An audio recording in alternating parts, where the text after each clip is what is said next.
Good morning students. आज के इस वीडियो के माध्यम से मैं आपके साथ जो बातें शेयर करूंगा उनका संबंध विधि प्रथम वर्ष के लिए कंज्यूमर प्रोटेक्शन एक्ट 2019 से है। देखिए, यहाँ इस अधिनियम के संबंध में आज अपन कंज्यूमर हितों के लिए स्टेट की रिस्पॉन्सिबिलिटी की चर्चा करेंगे। देखिए, स्टेट की रिस्पॉन्सिबिलिटी एक कॉन्स्टिट्यूशनल इश्यू है और नागरिकों के प्रति स्टेट की जो रिस्पॉन्सिबिलिटी है उसको अपन बेसिकली कॉन्स्टिट्यूशन में फंडामेंटल राइट्स और डायरेक्टिव प्रिंसिपल्स के रेफरेंस में करते हैं। और नागरिकों के प्रति स्टेट की जो रिस्पॉन्सिबिलिटी है वो रिस्पॉन्सिबिलिटी अपन या तो देखने को मिलती है डायरेक्टिव प्रिंसिपल्स में या अपने को देखने को मिलती है फंडामेंटल राइट्स में। और इनको अपन बेसिकली डिस्कस कर चुके हैं या आप लोगों ने कॉन्स्टिट्यूशन में भी पढ़ा होगा कि डायरेक्टिव प्रिंसिपल्स जो है वो राज्य के हाथ में ढाल है। राज्य अपने नागरिकों के फेवर में क्या करेगा, इसके संबंध में जो महत्वपूर्ण प्रिंसिपल्स हैं उनको कॉन्स्टिट्यूशन के आर्टिकल 36 से लेकर 51 तक डायरेक्टिव प्रिंसिपल्स में लेट डाउन किया गया, रखा गया है। इसके अलावा फंडामेंटल राइट्स जिनको राज्य की गर्दन पर रखी तलवार कहा जा सकता है, क्योंकि फंडामेंटल राइट जो है वो हमेशा राज्य के अगेंस्ट लागू किए जाते हैं। और तो यहाँ राज्य अपने नागरिकों के डेवलपमेंट के लिए किन सिद्धांतों पर काम करेगा, सरकारें किन सिद्धांतों पर चलेंगी, इस बात को संविधान के चौथे भाग में डायरेक्टिव प्रिंसिपल्स में डिस्कस किया गया है। और नागरिकों को और व्यक्तियों को कौन से फंडामेंटल राइट उपलब्ध होंगे, इनको संविधान के भाग 3 में आर्टिकल 12 से लेकर 35 तक डिस्कस किया गया। यहां कंज्यूमर प्रोटेक्शन एक्ट का संबंध इन दोनों संविधान के दोनों भागों में यदि अपन देखना चाहें तो बेसिकली कॉन्स्टिट्यूशन के आर्टिकल 38(1), कॉन्स्टिट्यूशन के आर्टिकल 39(b) एंड c और कॉन्स्टिट्यूशन के आर्टिकल 19(1)(6), इन 3 आर्टिकल से बेसिकली कंज्यूमर प्रोटेक्शन एक्ट का संबंध है। तो यहां देखो, उपभोक्ताओं को सुरक्षा प्रदान करने के लिए राज्य की जिम्मेदारी की यदि अपन बात करें तो इसमें सबसे पहले अपन आर्टिकल 38 को डिस्कस करेंगे। इसमें तो देखो, संविधान के अनुच्छेद 38(1) में स्लाइड में जो आपको दिख रहा है उसका आप स्क्रीनशॉट ले सकते हो, नोट करने की जरूरत नहीं है। संविधान के अनुच्छेद 38(1) राज्य पर यह दायित्व डालता है कि वह ऐसी सामाजिक व्यवस्था जिसमें सामाजिक, आर्थिक और राजनीतिक न्याय राष्ट्रीय जीवन की सभी संस्थाओं में अनुप्रमाणित करे तथा ऐसी व्यवस्था को कायम करे जो लोक कल्याण की अभिवृद्धि का हर संभव प्रयास करे। देखो, आर्टिकल 38 राज्य पर यह दायित्व अधिरोपित करता है कि वह ऐसी सामाजिक व्यवस्था और ऐसी सामाजिक व्यवस्था को राष्ट्रीय जीवन से जुड़ी उन समस्त संस्थाओं में प्रमाणित करे जिन पर सामाजिक, आर्थिक और राजनीतिक न्याय कायम करने की जिम्मेदारी रखी गई है। इसके साथ स्टेट आर्टिकल 31(1) में एक ऐसी रिस्पॉन्सिबिलिटी के अंडर भी है जिसमें राज्य को ऐसा प्रयास हर पल करना चाहिए जिससे नागरिकों या लोक कल्याण की अभिवृद्धि जो है वो प्रमाणित होती रहे। तो कंज्यूमर प्रोटेक्शन एक्ट का आर्टिकल 38(1) से क्या रिलेशन है? देखो, जब तक उपभोक्ताओं का शोषण होता रहेगा तब तक लोक कल्याण में अभिवृद्धि नहीं होगी। जब तक कंज्यूमर्स का शोषण होता रहेगा तब तक संविधान की प्रस्तावना में कल्पित सामाजिक आर्थिक और राजनीतिक न्याय का अवसर जो है वो जनता को या नागरिकों को सुलभ नहीं होगा।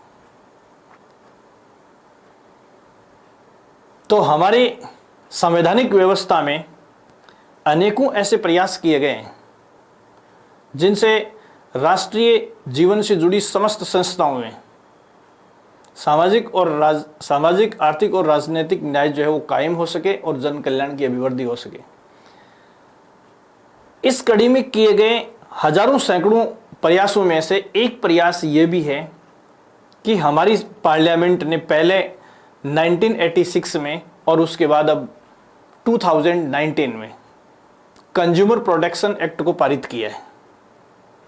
ये एक तरह से कॉन्स्टिट्यूशन के सबसे पहले कॉन्स्टिट्यूशन के आर्टिकल 38(1) में जो बात अभिकल्पित की गई है या जो सपना कल्पित किया गया है उसको पूरा करने की कड़ी में है। दूसरी बात जो अपन चर्चा करना चाहते हैं कि आर्टिकल 39 बी और सी में राज्य पर जो रिस्पॉन्सिबिलिटी या दायित्व है वो ये है कि राज्य अपनी नीतियों को इस प्रकार संचालित करें। कहने का मतलब राज्य ऐसी पॉलिसीज को फ्रेम करें और उनका क्रियान्वयन करें ताकि ये निश्चित हो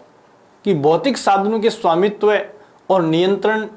इस प्रकार हो कि सामूहिक हित सर्वोत्तम हो और आर्थिक व्यवस्था इस प्रकार चले कि धन व उत्पादन के साधनों पर सर्वहारा वर्ग की पहुंच हो तथा उनका सर्वसाधारण के लिए अहितकारी संकेंद्रण न हो। तो देखो, कंज्यूमर प्रोटेक्शन एक्ट में कई चीजों को कंट्रोल करना, जैसे कालाबाजारी को कंट्रोल करना है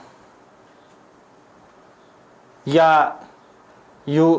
कह सकते हैं कि अपन व्यापार के लिए जो अवैध करार हैं या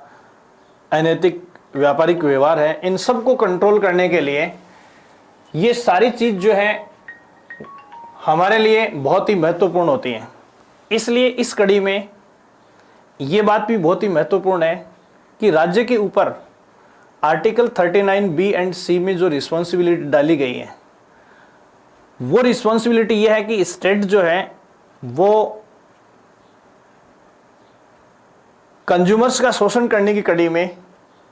किसी प्रकार की ऐसी व्यवस्था को जन्म न लेने दें जिससे नागरिकों के विरुद्ध अहितकारी जो संकेंद्रण है वो हो।